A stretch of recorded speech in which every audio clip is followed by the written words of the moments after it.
मुंबई ते पंढरपूर पायी दिंडी सोहळा सालाबाद प्रमाणे याही वर्षी भारताचे प्रवेशद्वार जलवंत गेट ऑफ इंडियावरून पंढरपूरला निघालेली दिंडी संत महात्मा त्यांच्या संत समागमी धरावी आवडी करावी तातडी परमार्थाची ज्यांना आवड आहे ते पंढरपूरला निघालेले आहेत. अशीच एक आवड तुका म्हणे आले घरात तुमची दिवाळी दसरा या वास्तूमध्ये वारकरी हे प्रतिनिधी आहेत, संत येत नाहीत. खांद्यावरची पताक आता गळ्यामध्ये टाळ घेऊन पंढरपूरला निघाले हे संत महात्मे आहेत. ऋषी मुनी सिद्ध साधक अपार आणि कळला विचार त्याची तुझा नाही नाश सुख ते दिले तयाची झाले जे उदास सर्व व्हावे हे त्याच्यात परम सुख मानलेलं आहे. आणि ह्या सुखामध्ये सर्व संत मंडळी सामील झाली आणि त्या सामील होण्यात आपलं एक मोठा आधारस्तंभ आहे हे म्हणजे आपले ओगले शेठ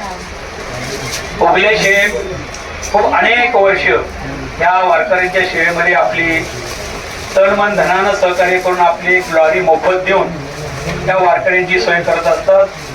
त्यांच्याच अनुषंगाने आपले भगवान आवड खूप प्रेम जेव्हा आपुलकी आणि वारकऱ्याचा असलेला स्नेह ते खूप जवळीक पाहतात आणि त्या अनुषंगाने त्यांनी एक महाराष्ट्र राज्य बस वाहतूक महासंघ त्यांनी स्थापन केलेला आहे.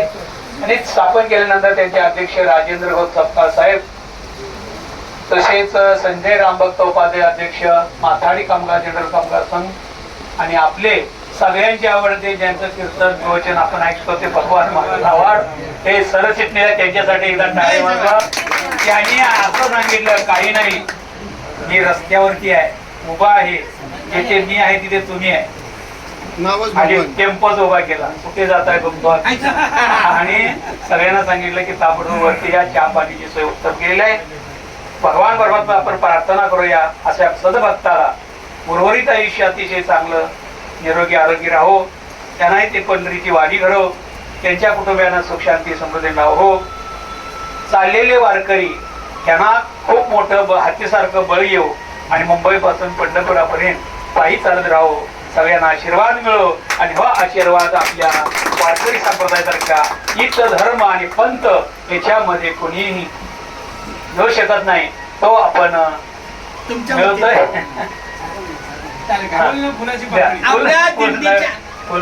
आपल्या दिंडीच्या वतीने हा पुष्प आपल्या